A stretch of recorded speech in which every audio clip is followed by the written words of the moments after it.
Oh, hai, assalamualaikum warahmatullahi wabarakatuh. Sampai lagi kita di video kedua gitu ya. Nah, kali ini kita akan membahas mengenai benzena dan turunan pada subbab senyawa aromatis ya. Jadi kalau ngomongin benzena nggak lengkap kalau nggak ngomongin senyawa aromatis seperti pada timeline yang sudah kita bahas gitu ya. Nah, di samping benzena dan turunannya ada beberapa jenis senyawa lain yang menunjukkan sifat aromatik, yaitu dia mempunyai tingkat kejenuhan yang tinggi ya, dan tidak menunjukkan reaksi-reaksi seperti alkena, walaupun dia punya ikatan rangkap. Yuk kita kenal dulu apa itu senyawa aromatis. Ya, senyawa aromatis ya salah satu bagian penting dalam pokok bahasan kimia organik, sehingga kemampuan kita untuk mengidentifikasi apakah molekul tersebut bersifat aromatis atau tidak itu menjadi penting. Karena berbagai semacam senyawa aromatis ada yang sifatnya sebagai asam lemah ya, sehingga dia bisa digunakan untuk pembuatan plastik dan lain-lain. Kemudian juga bisa bersifat antiseptik ya. Ada juga yang bahkan bisa membuat sebuah ledakan. Contohnya adalah toluena. Nah, hal ini bergantung pada apa? Pada aromatisitasnya. Ya, aromatisitasnya. Nah, apa sih gitu ya? Aromatisitas ini akan menentukan sifat suatu molekul dan mekanisme reaksi yang terjadi. Sehingga kalau kita orang farmasi, inilah yang akan kita manfaatkan gitu ya. Bagaimana dari sifat dari aromatisitas ya suatu senyawaan kita gitu ya, yang nanti akan digunakan misalkan dalam proses pembuatan obat dan lain-lain ya. Oke, langsung aja gitu ya. Ada 4 cara untuk menentukan aromatisitas suatu senyawa atau 4 kunci gitu ya untuk menentukan apakah suatu senyawa ini bersifat aromatis atau tidak. Nah, langkah pertama itu adalah yang namanya aromatis dia harus berbentuk siklik. Ya, seperti yang dikatakan Kekulé tadi gitu ya, harus berbentuk siklik. Kemudian, setiap atom dalam cincin itu harus terkonjugasi. Ya, terkonjugasi itu apa sih? Rangkap dan tunggalnya saling terselang-seling, ya.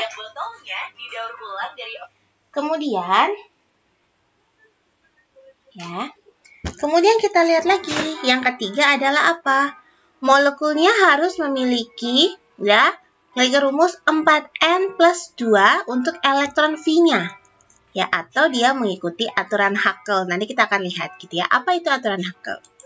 Kemudian yang terakhir gitu ya, komponen yang harus ada, strukturnya harus planar atau bidang datar. Jadi ada 4 gitu ya yang harus dipenuhi atau 4 persyaratan apakah suatu senyawa itu dikatakan aromatis atau tidak. Jika salah satunya tidak terpenuhi, maka dia bukan suatu senyawa aromatis, tetapi senyawa lainnya. Nanti kita akan lihat apa senyawa lainnya. Oke, kita akan tinjau dulu yang pertama adalah harus berbentuk siklik. Nah, di sini Bu Amel punya beberapa senyawa. Jadi ya tadi dibilangnya bahwa yang pertama kali harus terjadi adalah senyawanya harus berbentuk siklik atau lingkaran. Gitu ya. Kita lihat yuk. Benzena. Benzena dia bentuknya seperti apa? Siklik. Maka dia aromatis atau tidak? Yes, dia aromatik. Kemudian kita lihat 1,35-heksatriene. Oh, jelas nggak bersambung gitu ya. Berarti dia asiklik. Maka dia aromatik atau bukan? Yes, dia non-aromatik gitu ya. Kemudian kita lihat pirol. Ya. Saling terhubung, ujung ke ujung gitu ya. Ujung ke ujungnya terlihat gitu ya. Maka apa? Dia bentuknya siklik. Kalau siklik maka dia aromatik. Bisa dipahami di sini ya. Kemudian kita lihat di sini, oh ada terputus. Berarti dia asiklik. Maka kategorinya dia non-aromatik. Nah, sekarang kita lihat gitu ya. Ada tripolium ion. Kita lihat di sini dia tertutup. Ya. Berarti dia bentuknya siklik. Maka tripolium ion ini adalah aromatik. Ya. Bagaimana dengan yang terakhir? Yes, yang terakhir dia bersifat apa? Non-aromatik. Nah, tapi ada yang perlu kalian ingat. Tidak semua molekul siklik itu aromatik. Ada juga gitu ya yang tidak. Contohnya, sikloheksen walaupun dia tertutup siklik tapi dia bukan senyawa aromatik. Ya, tetrahidrofuran juga seperti itu, walaupun dia tertutup rapat dia bukan aromatik atau non-aromatik. Nah, artinya apa yang bisa kita simpulkan di sini? Tidak semua molekul siklik aromatik. Tapi yang namanya molekul atau senyawa aromatik itu pasti berbentuk siklik. Bisa dipahami ya? Nah, ini bisa kalian catat dulu. Boleh di-pause videonya. Oke, yuk lanjut. Kita masuk ke persyaratan kedua yang juga harus dipenuhi. Tadi apa dia pertama? Harus siklik. Nah, persyaratan kedua adalah setiap atom dalam cincin harus terkonjugasi. Ada dua cara untuk menentukan suatu atom cincin itu mengalami konjugasi atau tidak. Yang pertama, kita bisa lihat dari susunan ikatan rangkap dan ikatan tunggalnya yang berselang-seling. Contoh pada senyawa berikut. Ya, oke. Di sini ada benzena dan ada sikloheksena. Kalau dilihat dari ikatan tunggal dan rangka berselang-seling antara benzena dengan sikloheksena, itu mana yang merupakan aromatis? Ya, ikatan rangkap tunggalnya berselang-seling. Tunggal, rangkap, tunggal, rangkap, tunggal, rangkap. Ya, artinya apa? Dia terkonjugasi. Dengan kata lain, ini siklik dan terkonjugasi berarti dia memiliki sifat aromatik. Sedangkan yang ini walaupun dia siklik, tapi ikatan rangkapnya tidak berselang-seling. Hanya ada satu di sini gitu ya. Karena dia tidak terkonjugasi, maka dia apa? Dia dianulir pada persyaratan kedua. Dengan kata lain, sikloheksena bukan senyawa aromatik. Bisa dipahami ya? Oke. Ada juga gitu ya, kadang ada pasangan elektron bebas yang terdelokalisasi dalam selang-seling struktur. Contoh, ya, di sini kita punya suatu molekul gitu ya, satu molekul di sini N-nya punya 2 elektron bebas. Ya, pasangan elektron bebas ini bisa terdelokalisasi. Maksudnya terdelokalisasi itu apa sih? Jalan-jalan elektronnya gitu ya. Ketika elektronnya menyerang ikatan tunggal, ya, maka akan membentuk apa di sini? Ikatan rangkap 2, sedangkan yang di sini positif. Ya, kemudian kan nggak boleh tuh 2 dengan 2 rangkap deketan, maka akan terjadi proses penyerangan berikutnya. Elektronnya akan berpindah. Inilah yang disebut dengan delokalisasi. Perhatikan perubahannya. Ya, mula-mula di sini pindah, ya, sehingga seperti ini. Positifnya jadi pindah gitu ya. Negatifnya jadi pindah. Yang awalnya di N, kemudian elektronnya ada di sini. Set gitu ya, kemudian pindah lagi, sehingga apa? Tetap dia berselang-seling gitu ya, dengan keberadaan siapa? Dengan keberadaan elektron bebas yang ada di dalam molekul tersebut ya. Bisa dipahami ya, jadi konjugasi itu ada dua makna. Yang pertama, langsung terlihat ada ikatan rangkap dan ikatan tunggal yang berselang-seling, atau dengan keberadaan si elektron bebas yang terdelokalisasi dalam selang-seling strukturnya. Ya, kita langsung saja contoh. Oke, senyawa pertama, aromatik atau non-aromatik. Ya, di sini dilihat ada elektronnya. Elektron yang di sini, elektron bebasnya bisa menyerang ke sini gitu ya, sehingga yang ini pindah ke sini, ya. Yang ini pindah ke sini ya. Makanya dia apa? Bisa mengalami delokalisasi atau konjugasi. Sehingga senyawa yang pertama apa? Ya, aromatik. Bagaimana dengan senyawa berikutnya? Ada pasangan elektron bebas nggak di sini? Nggak ada ya. Kalau cuma ngelihat tunggal, rangkap, dia nggak. Ini bisa berputar nggak? Nggak bisa kan? Dia tidak bisa terkonjugasi karena dia sudah tidak ada pasangan elektron bebas. Akibatnya apa gitu ya? Dia bukan senyawa non-aromatik karena nitrogennya tidak dapat terkonjugasi. Oke, bagaimana dengan yang ini? Bisa, karena ada apa? Elektron bebas, gitu ya. Sehingga dia adalah aromatik. Bagaimana dengan ini? Udah nggak bisa, karena sudah tidak ada apa? Elektron bebas. Sehingga elektronnya nggak bisa jalan-jalan lagi, ya. Sehingga tidak bisa mengalami delokalisasi tadi. Sehingga dia bukan non-aromatik. Yang ini? Jelas, lihat aja dari sini. Ya, ini ada struktur benzen, pasti dia aromatik. Ya, kalau yang ini, perhatikan ini, bisa pindah-pindah nggak? Nggak bisa gitu ya, karena di sini ternyata apa gitu ya? Ternyata elektronnya tidak ada elektron bebas, sehingga dia tidak bisa mengalami delokalisasi. Berarti dia ya non aromatik. Bagaimana dengan yang ini?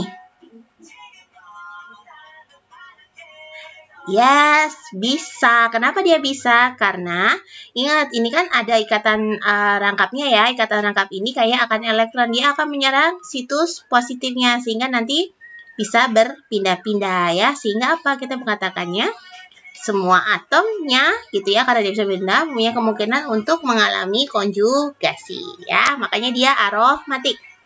Nah, tapi ketika dia sudah mengikat atom H gitu ya, kan itu serupa tapi bisa sama.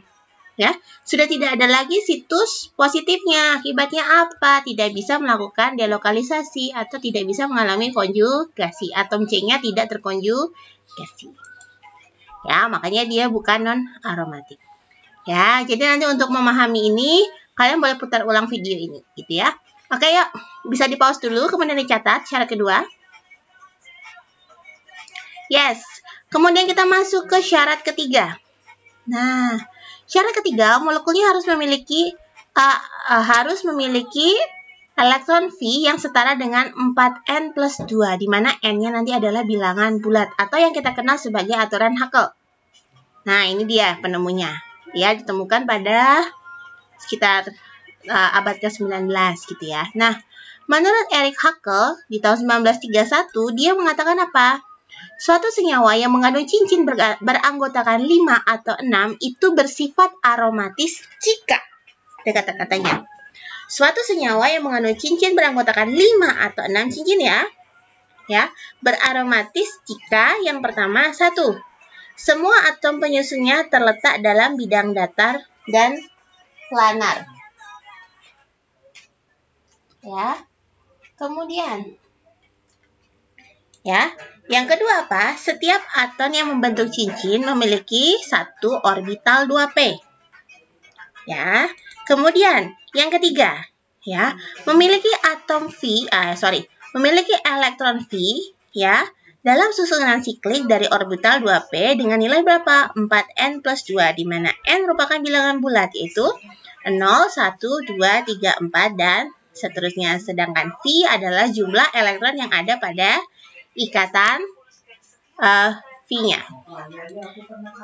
Ya, di sini gitu ya, muncul aturan apa gitu ya? Ya, di sini kita lihat di sini. Jumlah elektron V dan radikal bebas menurut Haskell, kalau dia 4N plus 2 maka dia aromatis. Tapi kalau dia tidak memenuhinya, tidak memenuhi 4N2 atau tidak sesuai, kita bisa lihat kalau dia memenuhi 4N plus 4 maka kita sebutnya sebagai anti-aromatik. Sedangkan 2N plus 3 kita sebut sebagai non-aromatik. Ya, jadi Haskell mengeluarkan aturan seperti ini. Yuk kita lihat. Kalau di sini kita punya benzena dan siklooktatereana. Ya, traena. Ya, oktatetraena. Nah, di sini kalau kita punya, kita lihat ya, dua-duanya siklik. Harusnya kalau ikut aturan pertama siklik, ada kemungkinan kedua-duanya adalah aromatis. Oke, kita lihat kedua. Ada ikatan tunggal dan rangkap yang berselang-seling atau mengalami konjugasi. Tunggal, rangkap, tunggal, rangkap, tunggal, rangkap. Penuhi ya. Tunggal, rangkap. Rangkap, tunggal, rangkap, tunggal, rangkap, tunggal, rangkap, tunggal. Oke, artinya keduanya sama-sama memenuhi persyaratan pertama dan persyaratan kedua. Kita lihat sekarang. Apakah elektron V-nya mengikuti aturan Haskell? Yuk, kita lihat di sini. Nah, ternyata di benzena dia mengandung 6 elektron V. Ingat ya, satu ikatan rangkap itu mengandung 2 elektron V. Karena di sini ikatan rangkapnya ada berapa? 1, 2, 3. Maka 2 dikalikan 3. Sehingga kita perolehnya adalah 6 elektron V. Kemudian berikutnya kita lihat pada siklooktatetraena. Ternyata di sini dia ada 8 elektron V. Tahu kan dapatnya dari mana? Satu rangkap ada 2 elektron V. 1, 2, 3, 4. Ya, sehingga 4 kalikan 2 dapatnya 8 elektron V. Yuk kita masukkan. Apakah nanti akan ditemukan N yang memenuhi persyaratan ini atau ditemukan N yang berupa bilangan bulat? Yuk kita lihat. Menurut Hacker, rumusnya adalah 4N plus 2 sama dengan elektron V. Kita bahas dulu yang benzena ya. 4N plus 2 sama dengan 6. Sehingga kita akan peroleh berapa? N-nya adalah 4/4 atau N-nya sama dengan 1. Kita coba di siklooktatetraena. 4N plus 2 sama dengan elektron V. Padahal jumlah elektron V-nya berapa? 8. Sehingga 4N plus 2 sama dengan 8. Atau N-nya akan sama dengan 6 dibagi 4. Atau setara dengan 1,5. Lihat, mana yang bilangan bulat? Ini adalah bilangan bulat sederhana, sementara ini pecahan. Artinya apa? Dia tidak mengikuti aturan 4N plus 2 sama dengan elektron V. Nah, dengan kata lain ya, karena benzena mempunyai nilai N yang bulat dan sederhana, gitu ya, artinya apa? Dia mengikuti aturan 4N plus 2 dari elektron V. Dengan kata lain apa? Dia mengikuti aturan Hacker. Berarti dia masuk atau lolos di seleksi atau persyaratan ketiga. Sedangkan siklooktatetraena tidak. Ya, sehingga apa? Dia tidak mengikuti aturan Hacker. Nah, di sini kita dapat menyimpulkan apa? Bahwa benzena sudah memenuhi berapa? 3 persyaratan, dia lolos ya. Dia sebagai aromatis. Sedangkan siklooktatetraena, walaupun persyaratan ke-1 dan keduanya oke gitu ya, tapi dia tidak memenuhi persyaratan A dari si aturan Hacker-nya. Bisa dipahami ya? Nah, di sini ada beberapa, jadi gitu ya, ada beberapa contoh senyawa. Coba nanti kalian hitung gitu ya, mana yang nanti sesuai dengan persamaan Hacker, ya, yaitu 4N plus 2 sama dengan 2 elektron ya. Nanti bisa kalian lihat di situ prinsipnya apa. Dalam satu ikatan rangkap mengandung 2 elektron pi, tinggal kalian kalikan saja, gitu ya. Oke, ternyata gitu ya. Setelah kita melakukan perhitungan, diketahui bahwa apa? Suatu cincin dengan elektron V sebanyak 2, 4, 6, 10, dan 14 pasti dia bersifat aromatik. Tetapi cincin dengan 8 atau 12 elektron V tidak dapat dikatakan sebagai aromatik. Nah, ini dia tadi aturannya. Ya, asal muasal muncul rumus ini. Ya. Oke. Kemudian berikutnya, kita masuk ke aturan keempat. Ya, kita masuk ke aturan keempat sekarang, gitu ya, setelah kalian catat. Nah, walaupun sudah lolos tiga-tiganya, maka harus tetap memenuhi aturan keempat ini, yaitu struktur molekulnya harus planar atau bidang datar. Kalau dia tidak planar atau bidang datar, maka dia bukan dikatakan senyawa aromatis. Ya, jadi apa? Untuk senyawa aromatis harus mengikuti 4 aturan. Nah, di sini yuk, coba kita ulas kembali, kita ingat kembali. Ya, senyawa aromatik itu harus pertama, aturan pertama dia pasti siklik.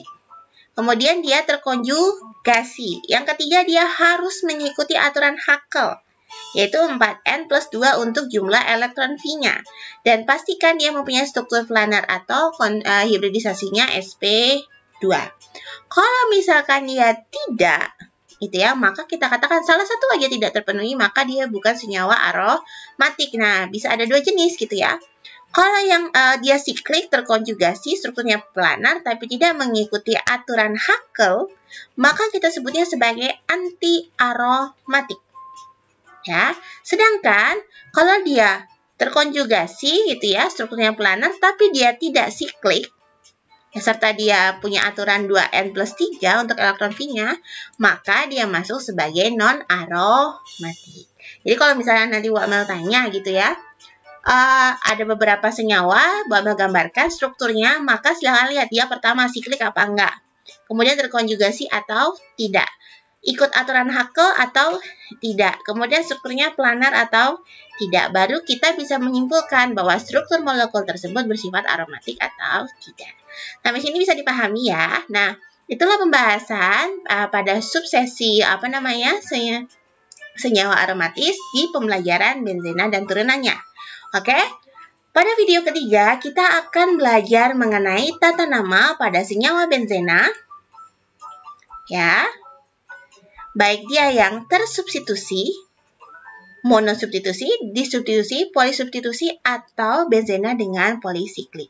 Sampai jumpa di video ketiga. Jangan lupa subscribe, share, dan catat yang paling penting. Catat materi-materinya yang ada di video ini. Oke, sampai jumpa di video ketiga. Assalamualaikum.